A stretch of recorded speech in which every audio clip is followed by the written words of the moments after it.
We're going to have Dr. Palapattu close it out as our chair, and we are going to turn over this room, so everyone does have to leave this room. So yeah, don't forget to take your valuables. I'm going to keep it brief. First of all, I want to thank everyone for attending today, and those of you who managed to stay awake through most of this afternoon session. Really incredible speakers, and it really gives me enormous pride to know the impact, both regionally, nationally, and globally, people at Michigan are having. And it's really also exciting to see many of us who are from here, who have come back on your own time. I know you have other things to do, and it really means a lot to not only me, but I think more importantly to the young people in this room, that they'll see that someday they'll finish and they'll come back. I hope some of you will finish, that you'll finish and you'll come back, and you'll be able to tell the residents who are here sitting now like you what you guys are doing and who you are helping and how you are spreading the impact of the stuff you learned here at the University of Michigan in your communities. And to me, that's really, really the most exciting thing about what we're doing here today. Before I go on with my spiel, I wanted to thank once again the individuals who really made today and tonight possible, as well as tomorrow. First and foremost, Maria Gutierrez. Maria, I don't know if Maria is physically here or not, but Maria, come on out. I want everyone to see you. So you can imagine an event like this, as I mentioned earlier this morning, it takes a lot of work and organization. So Maria, thank you. She's put a lot of blood, sweat, and tears into this event, and so thank you, Maria. Ruth Kirk, obviously Tammy Leckenby, Julie Rubel. Come on out, ladies. I want to thank you all as well.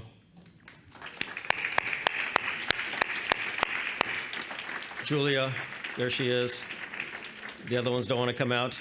Okay, the ones are not going to come out. Oh, okay, there's Ruth. There's Tammy. Thank you, guys. Thank you.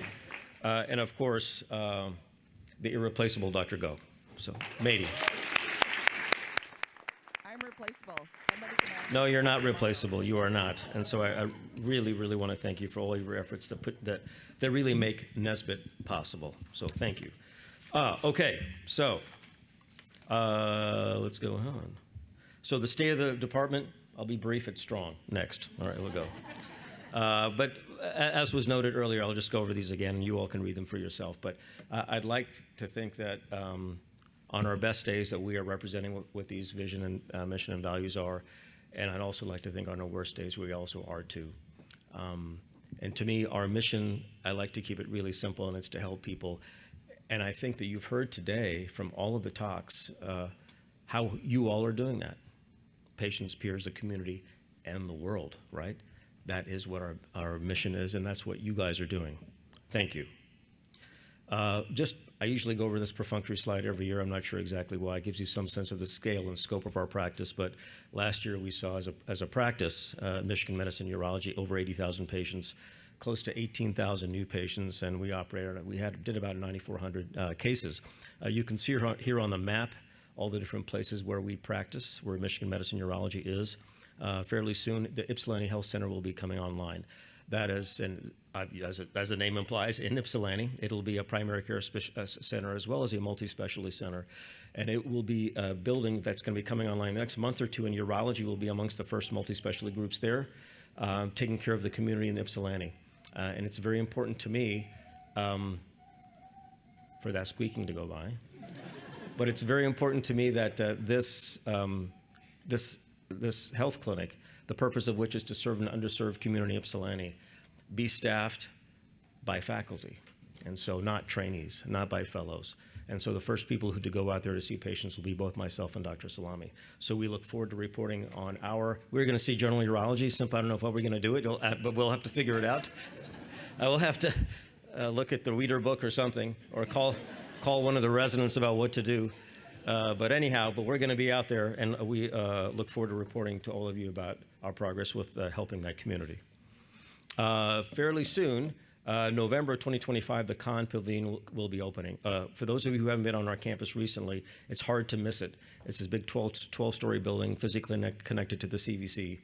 about 250 new patient beds, increasing our capacity by approximately 135 rooms as we backfill and remodel some of our older rooms in the University Hospital. No real new parking and no emergency room expansion. So good luck with that. We shall see how it works. And our residents will be doing enormous amount of calisthenics, running to see consults there and in the CVC and Mott and UH. I don't know how we're going to do that. I have to give you segues or something. But coming online soon, and I'm hopeful next year perhaps we'll be able to take a physical tour of the facility as part of our Nesbit activities. It should be really something exciting. As Priyanka mentioned to you earlier, this is our team, excitingly, really excited about all of these. We'll call them kids. Todd Morgan thinks I'm being patronizing when I say kids. He says yes. Sorry. I'm older. I don't know what to say. These young doctors. Okay. And as Priyanka said, our chief residents who are going on to do really amazing things moving forward. These are a picture of our fellows, also a very important component of our team. We have oncology fellows, endourology fellows, and FPMRS, or the new term ERPS, which is strange. Currently, our faculty, can you imagine now, is 65 people.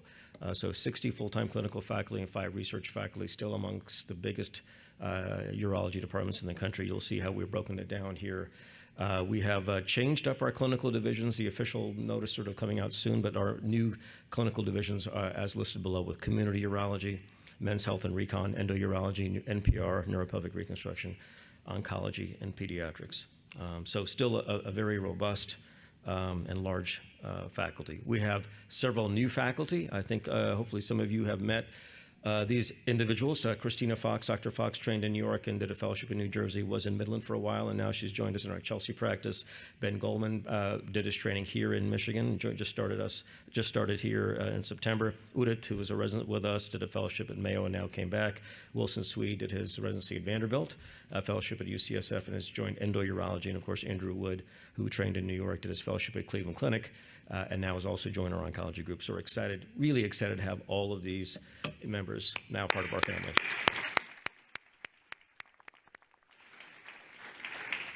And so, in addition, we are excited to welcome 2 other individuals back home.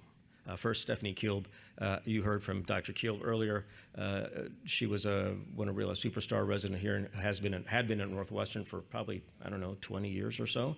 Was a program director at Northwestern, residency program director for over 15 years, really a surgeon par excellence, and was a leader of their FPMRS group. She will be joining us in the next month, I hope, or so, if we get the credentialing done, which we will get done.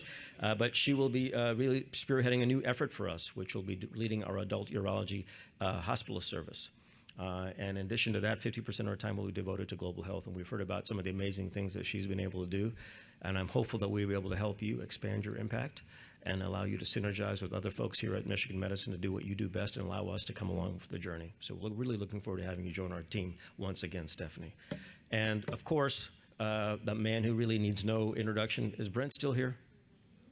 Okay. Well, we need to give this guy a big hug. So when you see him tonight, please give him a big hug. So it's not officially signed yet, but we are, very, very, very close to having Brent Hollenbeck come join us again. And I can't tell you how excited and happy and I'm pleased I am about that. That is just going to make us all so much better. He's going to keep me on my toes, as you know, and it's going to be awesome. So let's give us a big hand for both Stephanie and Brent.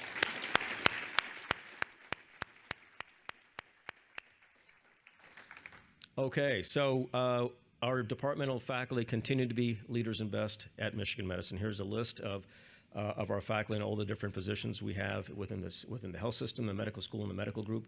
There is no other clinical department in Michigan Medicine per capita that has as many local leaders as our department. From David Miller, as many of you all know, David will soon be the CEO, Executive Vice President for Medical Affairs for all of Michigan Medicine, reporting straight to the President of the University and the Regents come July 1. And you'll see everyone below there as well, continuing to make an impact. And so in some sense, I think when a urologist applies for a job at Michigan in the health system, it's always a little bit a point against you because you're a urologist. I've heard it said many times, there's too many urologists running this place. But to my response is, well, why don't you develop your faculty and why don't you guys have your folks participate? Orthopedic surgery. I mean, stop complaining. So this is what happens when you've got great people. When you've got great people who care, great people who want to make a difference, great people who want to help people. This is what they do. I want to take a moment to bring up once again a very important fundraising effort that we are doing here, that we're raising an endowed chair for Carol Bennett, Dr. Bennett. Many of you may know Dr. Bennett. She's currently a faculty member at UCLA. Dr. Bennett graduated Boston University in 1974. At Boston University, undergrad in 1974, did her medical school at Georgetown in 1978, and went to medical school here. I take that back. She was recruited to urology here by Jack Lapides. Can you imagine that? At that time, when Carol started urology residency at Michigan, less than 1% of all urology trainees in the country were women. Less than 1%, 0.9%. Carol's really been a trailblazer. She found really an amazing mentor in Ed McGuire, one of our former chiefs, who really inspired her and sponsored her. In 1987, Carol Bennett became the first black woman to be board certified by the American Board of Urology. And she was the first female urology resident at the University of Michigan. Carol had a really amazing career here. She relocated to Los Angeles. Her husband, Keith Black, many of you may know Keith Black, a world-famous neurosurgeon. He was recruited to UCLA, and she went with him. She was at USC for a number of years before she came to UCLA. And strangely enough, she was an attending while I was an intern, and while I was a medical intern. And I guess she can tell you stories about me when I was argumentative and feisty as a resident at the VA. But in many ways, she was also my mentor. It's exceedingly important to me that we fund this chair honoring Carol Bennett. I mean, the first black woman to be certified by the American Board of Urology, the first female resident at the University of Michigan. She really is a trailblazer, and I would love to honor her legacy in this way. So I would ask you all to kind of consider making a donation to this. If we have a website up, of course, this QR code will take you to the website. Any amount of money matters, and I'm hopeful we'll be able to close out this professorship in the next calendar year.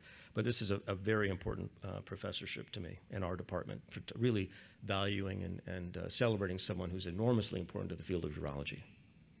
I'll leave this here for a second or two.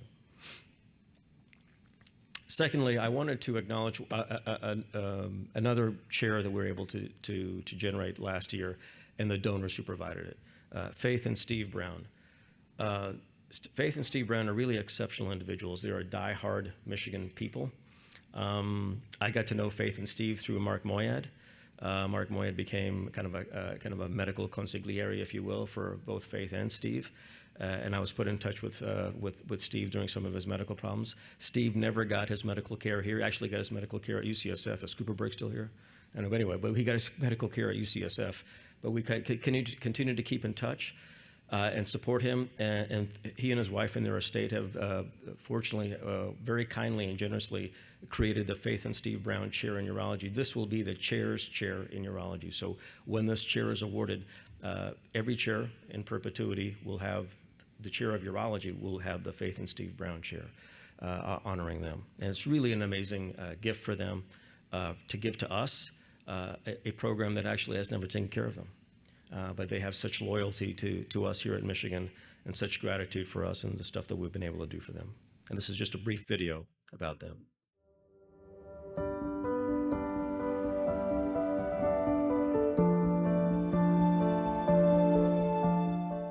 I think because we met at Michigan when we were students. I was an undergrad and Steve was in law school when we met. We've always felt a connection, and we kept trying to go back to Ann Arbor every year or so. Of course, football was always a draw, as well as the Ann Arbor Art Fair. Also, we've continued to be involved with LS&A and the law school, as well as the urology department and the fellows. Our interest in art has led us to become involved in UMA, the Art Museum, as well as the University Musical Society. There are a lot of temptations at Michigan for us to be involved in. I was diagnosed with prostate cancer in 2008. We don't get our medical treatment in Michigan now because we live too far away, but we do get it at UCSF. And so many of our UCSF doctors have Michigan connections. They did their residency, they're alumni. I mean, I've been into doctors' offices where they're wearing a Michigan cap when I walk in. The Michigan enthusiasm and spirit and the breadth of the Michigan connection is always astounding. One of the hard things is in a diverse place like Michigan, if you want to endow or sponsor things, how do you decide between medical research and an English professorship or an art museum and patient care? There's so many worthy causes. It's always very difficult for us to wrestle with how do we want to make our contribution to Michigan. You know, I don't have the aptitude to go into medicine, never did. Can't stand the sight of blood and don't have any scientific aptitude, which is why I chose law school. I wish that were different because I admire the fact that doctors can so change people's lives. I mean, I know there's dealing with insurance companies and filling out paperwork, and it's not all as glamorous as it may seem, but also you do save people's lives and improve their lives. You know, what's amazing is there was an article, I think, about our contributions in Michigan Medicine magazine, and I got several emails from UCSF doctors who were Michigan alumni saying thank you for your contributions to Michigan. We're really sorry that we can't be there in person. Our trips to Ann Arbor are too few and far between, but we're there in spirit, and we're really proud to be affiliated with the university and interested in following the research advances that are going on at Michigan. I feel presumptuous since we may be talking here to a group full of medical professionals, but thank you all for what you do for your patients. What's your favorite color, Steve? Oh. Blue. Okay, Faith? It's blue. All right, go blue.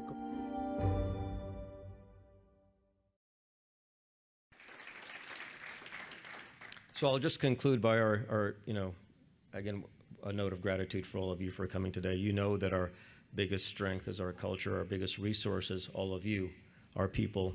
And again, want to thank our corporate sponsors from earlier this morning, LinksDX, Boston Scientific, Eurogen, Medtronic, Coloplast, Telix, Axonics, Richard Wolf, and Storitz, but of course, most importantly, the people who you saw earlier today, inclusive of Dr. Go, Maria, Ruth, Julia, Tammy, Brita Miller, who really made today possible. So with that, I'm done. So what I'll say is a couple of things.